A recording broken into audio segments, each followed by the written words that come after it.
muttaqin wala udwana illa 'alal zalimin wassalatu wassalamu ala rasulil amin wa khatimin nabiyyin wa ala alihi wa sahbihi ajma'in. Asyhadu an la ilaha illallah wahdahu la syarika lah wa asyhadu anna Muhammadan abduhu wa rasuluh. Allahumma ja'alna minat tawwabin waj'alna minal mutatahhirin waj'alna min ibadikas salihin. Rabbi shrah li sadri wa yassir li amri wahlul 'uqdatam min lisani yafqahu qawli. Amma ba'du. Alhamdulillah, apa khabar semua? Dalam suasana yang baik hari ini yang dimuliakan barisan Jawatankuasa Surau An-Najah. Itu juga tuan imam kita yang handsome lagi bergaya, lama tak bertemu. Biasa bertemu dekat bandar aja. Para jemaah sekalian, para haji, para hajah, tuan-tuan dan puan-puan. Alhamdulillah, alhamdulillah, alhamdulillah. Itulah ucapan di kalangan orang yang beriman. Walaupun apa cara sekalipun dalam keadaan kebaikan ataupun dalam keadaan kemudaratan. Orang beriman sentiasa banyak bersyukur kepada Allah Subhanahu wa taala. Tahniah kepada surau tuan-tuan dan puan-puan rahmati Allah Subhanahu wa taala boleh jadikan solat Jumaat. Alhamdulillah.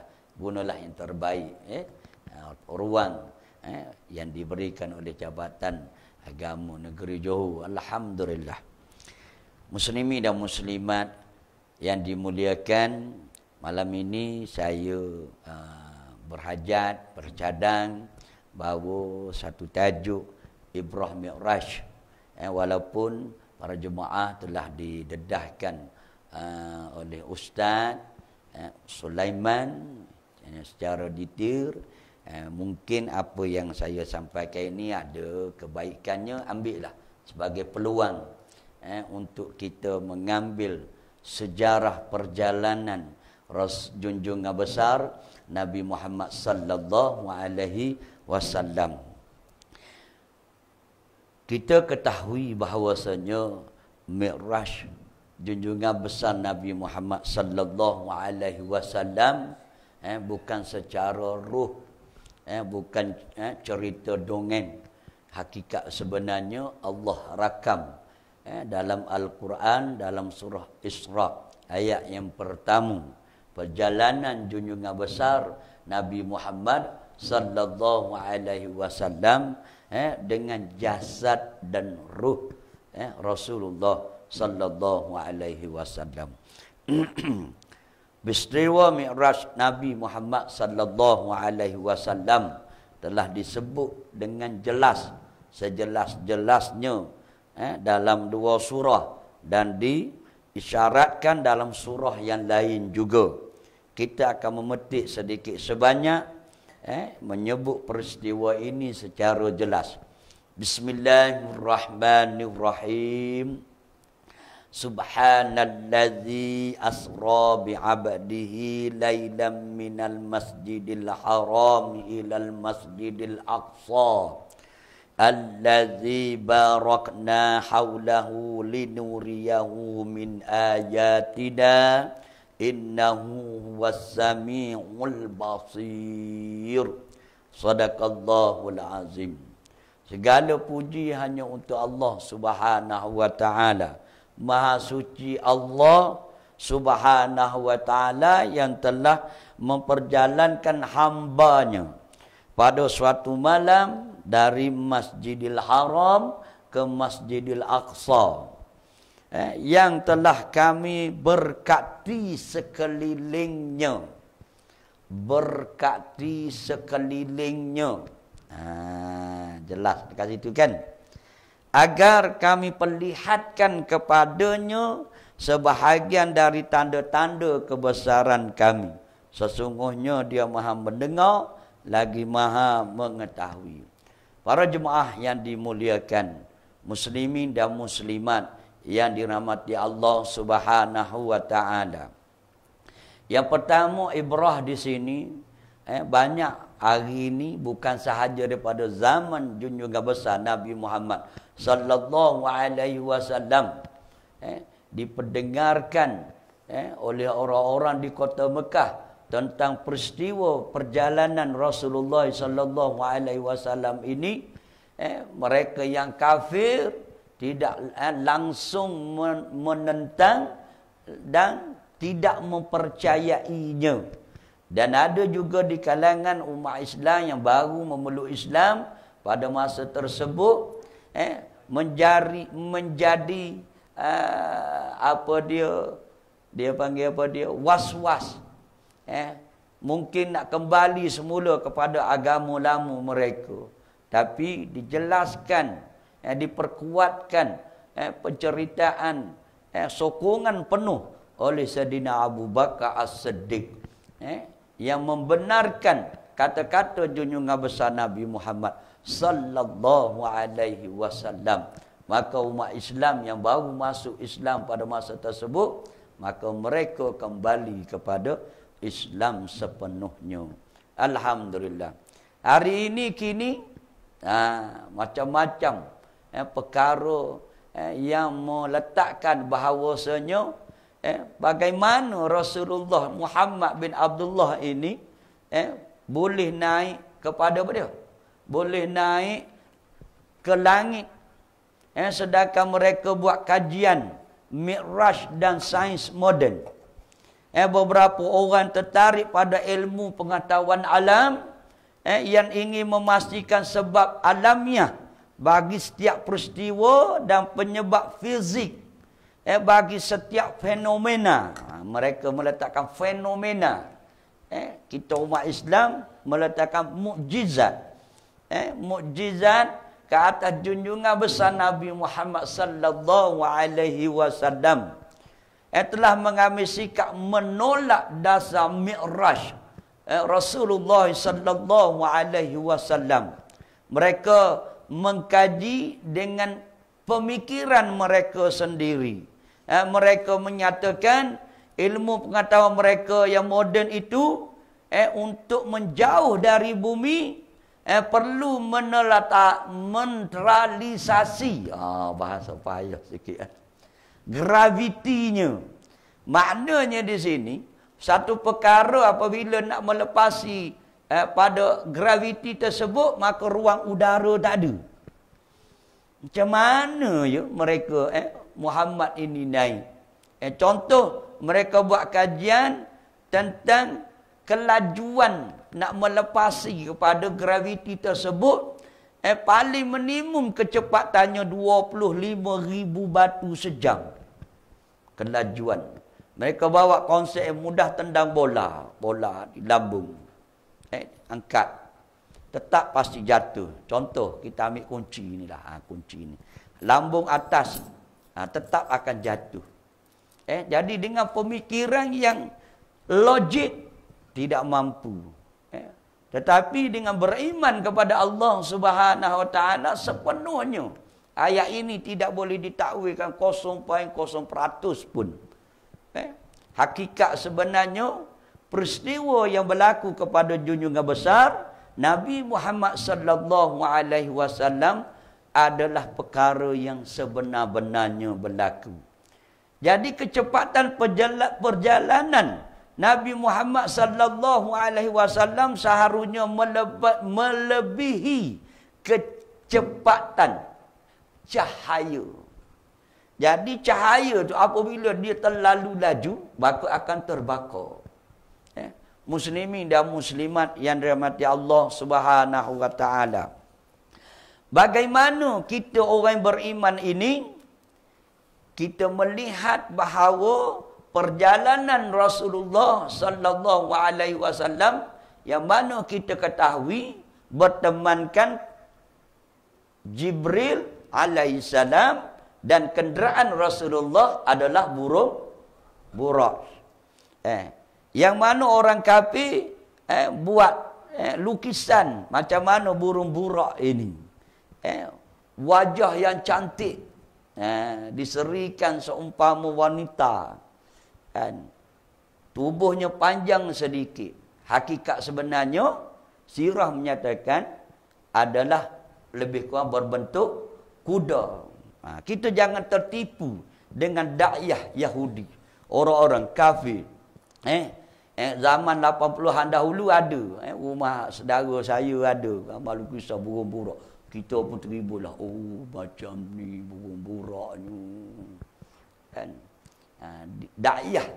Ataupun yang disebarkan di kalangan orang-orang kafir. Wallahu a'lam bissawab. Jadi burung-burung ini lebih kecil dibandingkan daripada bikhal dan lebih besar dibandingkan dengan keldai, yaitu himar. Maksudnya di sini kecil daripada kuda tapi lebih besar daripada keldai, pertengahan. Tubuhnya agak panjang sedikit dan berwarna putih. Bila waktu malam dia begitu bercahaya. Hadis Bukhari menyatakan bahawasanya sekali langkah sejauh mata memandang. Sekali je langkah sejauh mata memandang. Jadi apa yang orang kata, bagaimana ya, apa ya Rasulullah pakai ya? Sejuk tau. Kita pergi kutub utara pun sejuk kan. Boleh pakai baju macam ni? Tak boleh. Kan? Makna fikir dengan akal memang tak logik lah. Jelas. Mesti pakai yang tebal. Nak naik ke sana, kita tengok mereka naik ke bulan dengan pakaiannya. Bukan harga ribu-ribu. Puluhan ribu, mungkin ratusan ribu. Perbelanjaan juta-juta, bilion. Kan? Tetapi inilah kekuasaan Rasulullah sallallahu alaihi wasallam. Maka kecepatan buruk adalah cahaya. Saintis kata cahaya boleh terbakar. Ini menguji keimanan kita hari ini, yang mana kita hari ini bukan berada di zaman Rasulullah sallallahu alaihi wasallam. Kita ni kira bersyukur Allah SWT hidupkan kita zaman selepas Rasulullah sallallahu alaihi wasallam. Bayangkan kalau kita dihidupkan zaman Nabi Musa kan, Nabi Isa, Nabi Nuh. Agak-agak kita ni berada tak di surau rumah Allah SWT ini. Wallahu a'lam bissawab. Jadi sebab itulah kita kena banyak-banyak ucap syukur kepada Allah. Kerana yang pertama tak lain tak bukan para sahabat, para jemaah yang dimuliakan, kita lahir sahaja lahir dalam kalimat la ilaha illallah. Boleh? Syukur kan? Sangat syukur banding dengan orang yang tidak lahir dalam Islam. Mereka lahir dalam keadaan kafir. Bagaimana cara kita bersyukur? Tak lain, tak bukan. Kita kena yakin sepenuh-penuhnya apa yang Allah Subhanahu wa ta'ala tawarkan kepada kita. Ada setengah pandangan, ada setengah orang meletakkan sesuatu perbuatan itu dia membawa ataupun mengejar ganjaran. Ganjaran. Contoh, solat berjemaah. Berapa? 25 ataupun 27 kali ganda. Kan? Banyak ke sikit? Banyak. Maka dia pun kejar. Dia bersedekah. Bagi satu dapat 10, bagi 10 dapat 100, bagi 100 dapat jawab sendiri. Boleh? Dia kejar iaitu. Ada di kalangan orang-orang yang beriman, orang-orang yang berilmu, dia meletakkan apa yang dia lakukan adalah semata-mata lillahi ta'ala. Dia meletakkan kalimah Allah di hadapan. Dia meletakkan kalimah la ilaha illallah Muhammadur Rasulullah di hadapan. Nampak? Buat aja. Macam tuan-tuan dan puan-puan para jemaah sekalian. Tapi bagi mereka yang ketiga, main acuh tak acuh. Acuh tak acuh.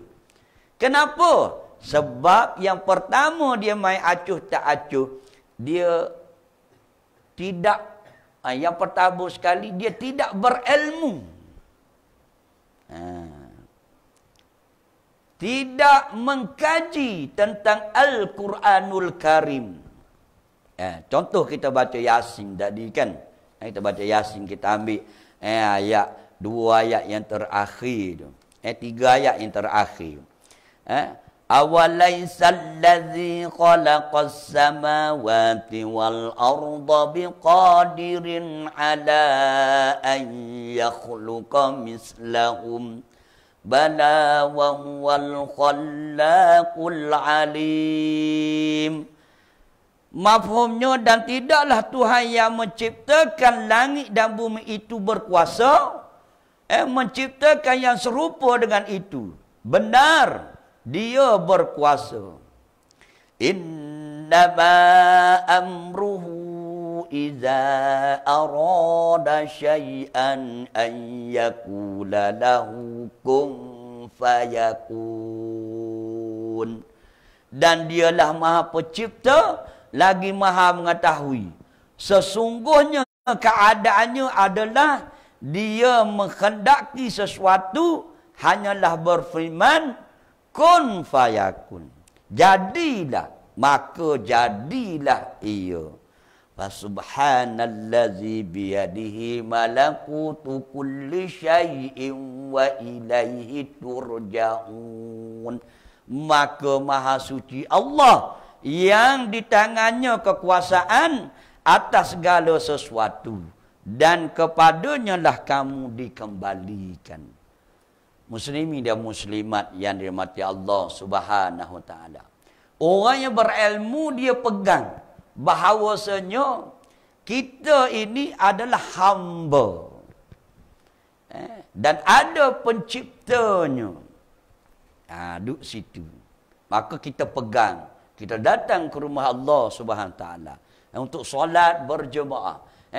Allah Subhanahu wa taala kurniakan harta kepada kita. Kita keluarkan zakat fitrah. Kita keluarkan zakat-zakat yang lain, zakat perniagaan, zakat itu, zakat ini.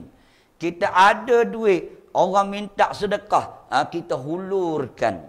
Dan bila kita datang rumah Allah, setiap kali kita datang rumah Allah, kita masukkan nilai harta kita. Contoh kita di sini duit, kan? RM1, tak apa RM1. Subuh RM1. Zuhur RM1. Asar RM1. Maghrib RM1. Isyak RM1. Satu hari paling kurang RM5. Tetapi secara istiqamah. Nah, itu bahagian di mana? Bahagian harta yang Allah Subhanahu wa taala. Adakah kita hari ini melakukan, beramal dengan apa yang diberitahu? Situ. Maka sebelum kita meletakkan duit sumbangan kita tadi, nilai bersyukur kita kepada Allah Subhanahu wa taala, kita berdoa. Apa hajat para jemaah? Apa hajat saya? Apa hajat tuan-tuan dan puan-puan yang dirahmati Allah Subhanahu wa taala? Maka berdoalah. Janganlah bagi 10 sen doa 30 minit. Doa sekadarlah. Paling mudah apa dia? Wa may yattaqillaha yaj'al lahu makhraja wa yarzuqhu min haitsu la yahtasib wa man yatawakkal 'ala Allahi fa huwa hasbuh innallaha balighu amrihi qad ja'ala Allahu likulli syai'in qadra. Ataupun Allahumma ighfirli zambi wa wasi'li fi dari wa barik li fi rizqi. Itu kalau dalam bahasa Arabnya lah. Ustaz tak tahulah cara belasah aja bahasa Melayu kita pun. Tak tahulah bahasa Jawa, bahasa Melayu. Yang tahu bahasa Jawa, berjawa-jawa lah. Kan? Yang penting, doa kita kepada pencipta. Nah, kita jadikan apa dia? Amalan kita. Istiqomah kita. Dalam melakukan ibadat. Apa dia? Sedekah. Allahu Akbar. Begitu juga kita duduk kedai makan. Orang datang, Assalamualaikum. Jauh. Habis dah kitanya. Dan kita bagi setakat yang termampu. Sebab apa? Sebab Allah lah bawa dah. Fulan bin Fulan. Saya pernah duduk meja A. Kawan sebelah duduk meja sebelah. Orang tu duduk meja situ. Dia tak datang pun tempat saya. Kan? Dia datang tempat meja-meja yang lain. Kata Allah tak bawa pada aku. Sampai gitu sekali. Kan? Mana bila Allah bawa pada kita itu bagi setakat yang mampu. Ataupun orang datang tempat rumah kita, Assalamualaikum. Kan? Ya mohon bantuan. Mana kita buat yang terbaik. Sebab apa? Kita yakin dengan apa yang peristiwa yang kita dengar melalui Isra wal Mi'raj ini adalah sebenar-benarnya perjalanan Rasulullah, jasad dan ruh Rasulullah sallallahu alaihi wasallam. Kita jangan jadi orang yang kedua, duk kejar fahaman. Apa maksud kejar fahaman? Hari ni banyak fahaman-fahaman sanggup keluar daripada Islam lagi, istihar lagi. Allah wa na'udzubillah min zalik. Dah lahir dah dalam Islam sebab tidak ada ilmu. Sanggup istihar. Itu satu. Fahaman hari ini godaan yang besar juga. Fahaman apa dia panggil? Federalisme yang menggabungkan agama-agama yang lain. Simbol-simbol. Ada Buddha, ada Islam, ada Hindu, ada Kristian. Dia bawa konsep musikal. Sebab apa? Sebab orang suka kepada musikal. Boleh. Jadi kita juga kena berhati-hati. Kena beri fahaman yang betul. Sebab itulah. Marilah kita sama. Dunia hari ini dah orang panggil, dah hujung tanduk lah. Dah akhir zaman kita hari ini. Kita dah berumur dah juga hari ni kan.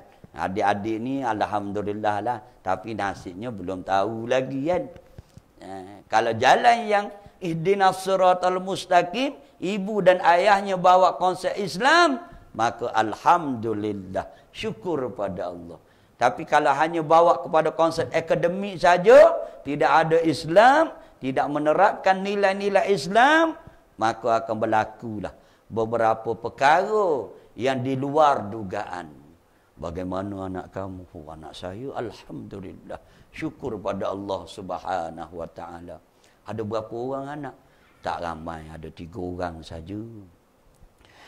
Yang pertama sekarang ni doktor pakar, berkhidmat di Amerika Syarikat. Masya Allah. Bahagian apa tu? Bahagian bedah lah. Paling kurang sekali pembedahan sikit sebanyak lah dalam nilai Malaysia lah, lebih kurang 100,000 lah, lebih kurang gitu lah. Bangga. Alhamdulillahi Rabbil Alamin. Itu anak yang pertama. Anak yang kedua, anak kedua ada bekerja dengan sebuah syarikat di Jepun lah. Sikit je lah pendapatannya sebulan, lebih kurang 45,000 ringgit Malaysia sajalah. Alhamdulillah berjaya. Siapa yang bercakap tu? Seorang bapa berjaya. Cara akademik. Dan yang ketiga ni alhamdulillah ya. Sikit sebanyak pun dia ada kerja lah. Adalah lebih kurang pendapatan. Dia baru kerja kan.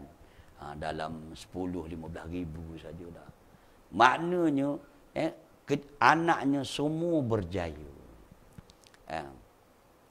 Macam mana pula dengan kehidupan mereka dengan Islam. Itulah masalah sikit. Kan? Itulah masalah sikit. Kan? Saya pun tengok semayang pun dah tak semayang dah. Sibuk. Kan? Tapi duit hantar pada saya. Duit hantar pada saya. Itu contoh kan. Masih mengenal jasa. Alhamdulillah. Tapi saya dah lupa perintah Allah yang paling besar. Sebab apa? Sebab perintah Allah yang paling besar inilah yang akan bawa kejayaan di dunia dan di akhirat. Sikitlah kita masuk. Itu yang pertama. Tapi yang menerapkan tentang Islam, anak macam mana? Oh, anak alhamdulillah, yang biasa-biasa saja. Ada berapa orang? Tak ramai, dalam 3 orang aja. Habis yang paling bonsu umur 50 lah. Angan-angan tu nak ambil umur 15 tahun, angan-angan tu nak ambil SPM. Habis belajar kat mana sebelum ni? Oh, dia belajar tahfiz saja. Dah habis belajar. Dah 30 juzuk dah, alhamdulillah, syukur pada Allah. Habis anak yang kedua, ni sambung belajar dekat UIA. Okay. Umur berapa? Umur 20 tahun. Tahun tunggu ni. Kan? Dia alhamdulillah dah umur 15 tahun dah tahfiz, dah habis. Hafaz dah Al-Quranul Karim. Alhamdulillah. Habis yang pertama tu alhamdulillah, syukur pada Allah. Hari ni dia bertugas di Turki, contoh kan. Bahagian Al-Quranul Karim. Pakar bahagian. Dan saya, pakcik pun tak pernah belajar kitab Arab. Dia boleh kira baca kitab Arab. Sampai gitu sekali. Maknanya dia membawa konsep Islam sepenuhnya. Wallahu a'lam bishawab. Jadi kita hari ini kita jangan hanya kepada dunia sahaja. Jadi kita ambil Islam, kita ambil pembelajaran. Jadi kita gabungkan, kita bawa cara yang betul. Dan jangan lupa sentiasa berpesan-pesan dan berdoa kepada siapa? Keluarga kita. Kita sentiasa berdoa kepada siapa? Kepada keluarga kita. Macam mana doa yang kita amalkan? Rabbana hablana min azwajina wa zurriyatina qurrata a'yun waj'al lil muttaqina imama. Allahu akbar. Sebagai hati penyejuk, sentiasa mendoakan kepada anak-anak kita, ahli keluarga kita. Sebab kita takut. Allah cerita dalam surah Al-Aqaf. Bagaimana ayat 28 hingga ayat 33. Ma'aghna anni maliyah. Harta kekayaanku tidak dapat menolongku sedikit pun. Halaka anni sultaniyah. Kuasaku dan hujah-hujahku membela diri telah binasa dan hilang lenyap. Khuzuhu faghulluh. Lalu diperintahkan malaikat penjaga neraka, tangkap orang yang berdosa itu serta belenggu dia. Kemudian bakar dia. Bakar di mana? Bakar di dalam api neraka jahim. Allahu akbar. Ini yang kita takut. Malaikat ditugaskan apa dia? Tangkap, humban dia ke dalam neraka. Kita sebagai mengamalkan Islam, alhamdulillah. Kita tak nak cerita yang pertama tadi. Nama dah tercatat dalam syurga, tiba-tiba kita terlupa didik keluarga kita, ada anak kita dalam Islam. Sehingga keluarga kita, anak-anak kita lupa tentang tanggungjawabnya kepada Allah Subhanahu wa ta'ala. Apa itu? Solat. Sebab kita tengok sejarah solat, bukannya diterima di muka bumi, bukan melalui perantaraan Jibril. Sejarah solat Allah kurniakan kepada kita melalui Rasulullah sallallahu alaihi wasallam, terus dengan Allah Subhanahu wa taala. Dan satu-satunya makhluk Allah Subhanahu wa taala, Muhammad bin Abdullah, junjungan besar Nabi Muhammad sallallahu alaihi wasallam, bertemu dengan Allah, menerima solat 50 waktu. Bagaimana mendapat 5? Para jemaah sudah mengetahuinya. Tapi nak bawa di sini, hakikat sebenarnya dengan solat membawa kita perkara ini ke syurga Allah. Hadis riwayat At-Tirmizi diriwayatkan daripada Abu Humamah radhiyallahu anhu, daripada Nabi Muhammad sallallahu alaihi wasallam, qala ittaqullaha rabbakum wa sallu khamsakum wa sumu syahrakum wa addu zakata amwalikum wa ati'u za'amrikum tadkhulu jannah rabbikum. Bertakwalah kepada Allah, kepada Tuhan kamu. Tunaikanlah solat 5 waktu. Tunaikanlah solat 5 waktu. Yang lain berpuasalah. Alhamdulillah kita dah ni dekat dengan Ramadan. Macam mana bibik-bibik, bagaimana nak pujuk hati kita dengan Ramadan. Marilah kita sama kuatkan diri. Puasalah sunat pada bulan Ramadan, bulan Syaban ini. Kuatkanlah. Paling kurang seminggu sekali. Kuat sikit 2 kali seminggu. Kuat sikit lagi 3 kali seminggu. Ada yang betul-betul kuat, hari-hari dia berpuasa. Bulan Syaban. Dia ambil sebagai sirah Rasulullah sallallahu alaihi wasallam. Lagi. Tunaikanlah zakat harta kamu dan taatlah orang yang mengendalikan urusan kamu. Nescaya kamu memasuki syurga Allah Subhanahu wa ta'ala. Kenapa? Inna awwala ma yuhasabu bihil abdu yaumal qiyamah min amalihi salatuhu. Sesungguhnya amalan pertama seseorang hamba yang dihisab pada hari kiamat adalah solatnya. Kata-kata siapa ini? Junjungan besar Nabi Muhammad sallallahu alaihi wasallam. Hadis riwayat Abu Dawud dan At-Tirmizi. Jadi muslimin dan muslimat yang dirahmati Allah Subhanahu wa taala, alhamdulillah Allah Subhanahu wa taala hari ini beriman kepada saya, kepada kita.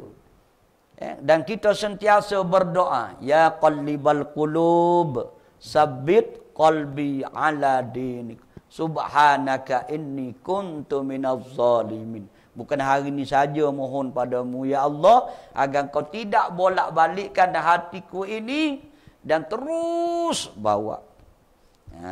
Bawa siapa dia? Bawa diri kita ke syurga Allah. Allahu Akbar. Yakinlah dengan kita buat kebaikan, kita banyak berada di rumah Allah dan belajar ilmu, faham dan amalkannya, maka Allah akan tolong kita dengan rahmat Allah. Innamal a'malu binniyat lillahi ta'ala. Bagaimana kita mula kan? Habis saja kita takbir, kita puji nama Allah, lepas itu kita apa dia? Kita meletakkan diri kita, inna salati wa nusuki wa mahyaya wa mamati lillahi rabbil alamin. Kita berbicara dengan Allah dalam solat. Wallahu alam. Marilah kita pertingkatkan diri kita sekali lagi dengan cara-cara solat yang khusyuk pula. Antaranya tak lain tak bukan bermula daripada wudu. Payung-payung doa kita ada dalam wudu. Bermula dengan basuh tangan. Kita basuh tangan. Kan? Imam Al-Ghazali ajar kita kan basuh tangan. Bukan air yang kuat. Dah kira membazir. Air perlahan saja. Sambil itu kita berdoa kepada Allah. Allahumma ghfir li zambi wa wassi' li fi dari wa barik li fi rizqi. Ya Allah, terimalah surah amalanku ini ya Allah di bahagian sebelah tangan kanan ya Allah. Mohon padamu ya Allah. Ya Allah, jauhkanlah terima surah amalan daripadamu ya Allah dengan telinga dengan tangan kiriku ya Allah. Selamatkanlah aku ya Allah. Selamatkanlah ahli keluargaku ya Allah. Selamatkanlah ibu dan ayahku ya Allah. Selamatkanlah umat Islam seluruhnya ya Allah dengan kalimah la ilaha illallah Muhammadur Rasulullah. Pelan-pelan basuh tangan. Itu payung yang pertama. Payung yang kedua yang lain terpulang pada para jemaah lah nak doa apa dia sambil basuh tangan. Yang kedua, kita dah belajar tentang syurga kan. Kita pun belajar tentang api neraka tu macam mana. Masa kita komo, ya Allah, aku mohon kepadamu ya Allah, dapat aku makan makanan syurga ya Allah. Jauhkanlah aku ya Allah, makan api neraka ya Allah. Komo sambil berkomo. Lepas tu basuh muka pula. Kan? Ya Allah, kurniakan cahaya, bercahaya pada wajahku ini ya Allah. Tidak ada orang lain yang boleh tolong ya Allah. Aku mohon ya Allah, sebab Rasulullah akan kenal aku di pada mahsyar nanti ya Allah. Aku nak syafaat Rasulullah ya Allah. Sapu muka gosok biar lebih sikit yang gosok cantik. Kalau jangan ambil kan minta biasa kita buat wuduk cara biasa, kita ubah cara pula. Lepas tu kita basuh tangan, minta tangan kita ni bercahaya, tangan kiri pun bercahaya. Lepas kepala kita, anak-anak ni kita boleh tunjuk pada anak-anak kita baca sambil-sambil basuh kepala tu, Allahumma faqih fid din wa 'allim bita'wil. Baca doa. Ajar anak-anak. Ajar. Kita ajar kita dulu mula-mula kan. Sapu kepala. Lepas tu telinga pula, ya Allah, aku senang pergi rumahmu ya Allah, dapat ke dalam majlis ilmu ya Allah. Tak gelisah aku duduk dalam majlis ilmu kan. Sapu kiri pula, jauhkanlah aku ni dengan perkara yang tidak baik ya Allah. Lepas tu sebab rantai tadi kan ada pandangan ulama, dia sapu ambil air kat tengkuk ni supaya tengkuk dia tidak dirantai oleh Allah Subhanahu wa taala. Macam kita baca ayat tadi surah Al-Aqaf tadi. Basuh kaki pula melalui peristiwa Isra wal Mi'raj ini. Perjalanan apa dia? Perjalanan kita seperti halilintar, seperti cahaya melintasi titian sirat. Basuh kaki kiri pula, ya Allah janganlah kaki aku ni jatuh di kawah-kawah neraka ya Allah. Lepas tu kita dah habis apa semua, berdoa pula. Asyhadu an la ilaha illallah wahdahu la syarika lah wa asyhadu anna Muhammadan abduhu wa rasuluh. Allahumma ja'alni minat tawwabin wa ja'alni minal mutatahhirin wa ja'alni min ibadikas salihin. Allahumma salli ala Muhammad wa ala ali Muhammad.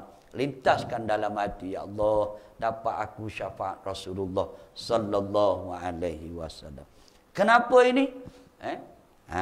Tengok, melalui amalan solat ada payung. Begitu juga dalam kita solat kepada Allah Subhanahu wa taala. Kita berdoa kepada Allah Subhanahu wa taala. Contohnya yang paling mudahnya, sebelum imam kata amin, kita lintah dalam hati, ya Allah, satukanlah hati kami umat Islam ini dengan kalimah la ilaha illallah Muhammadur Rasulullah. Lintah dalam hati. Waladdallin. Imam kata, ambil nafas sekejap. Niat, sama-sama niat. Amin. Imam amin.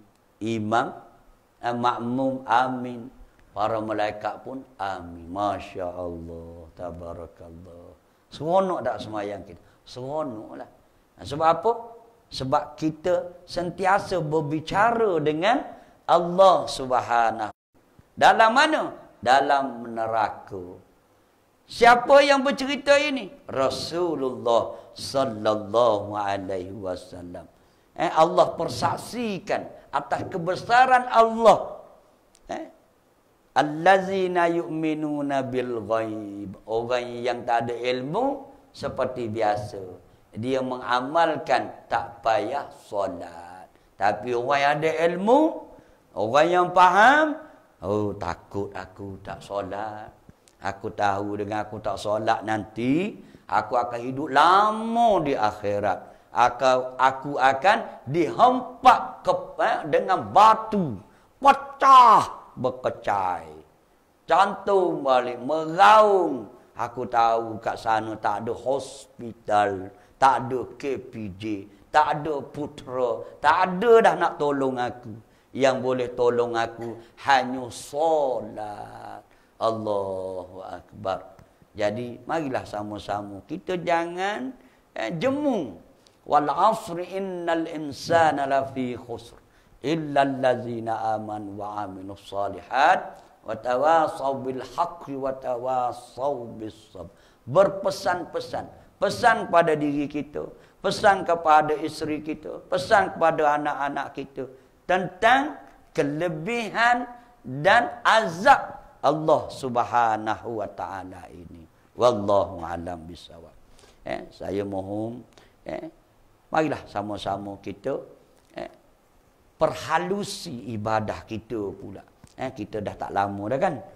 Dah 5 siri semua kan. Kecuali ustaz lah, ustaz orang muda lagi.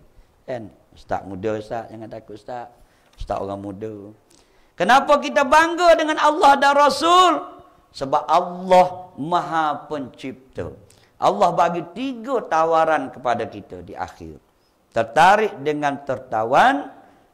Yang pertama, kebaikan dan kehebatan.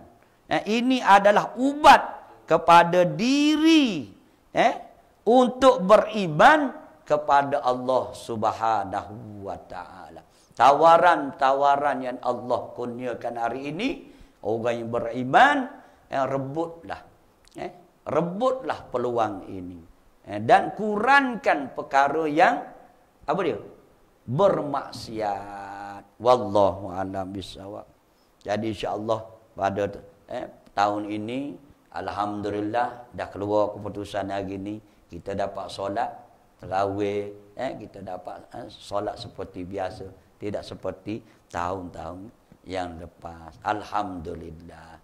Saya mohon maaf pada ujung rambut sampai ujung kaki sekiranya saya tersalah bicara. Wallahu a'lam bissawab. Semoga Allah ampunkan dosa-dosa kita. Allahumma innaka afuwun karim tuhibbul afwa fa'fu anna ya karim. Allahumma ahyina bil iman wa amitna bil iman wa syurna bil iman wa adkhilnal jannata mal iman birahmatika ya arhamar rahimin. Allahumma faqihna fid din wa 'allimna bit-ta'wil. Wa sallallahu ala sayyidina Muhammad alhamdulillahi rabbil alamin. Subhanallah wa bihamdihi subhanakallahumma wa bihamdika asyhadu an la ilaha illa anta astaghfiruka wa atubu ilaik. Bismillahirrahmanirrahim. Wal 'asri innal insana lafi khusr illa alladzina amanu wa 'amilus shalihat wa tawasaw bil haqqi wa tawasaw bis sabr. Assalamualaikum warahmatullahi wabarakatuh. Allahumma salli ala Muhammad.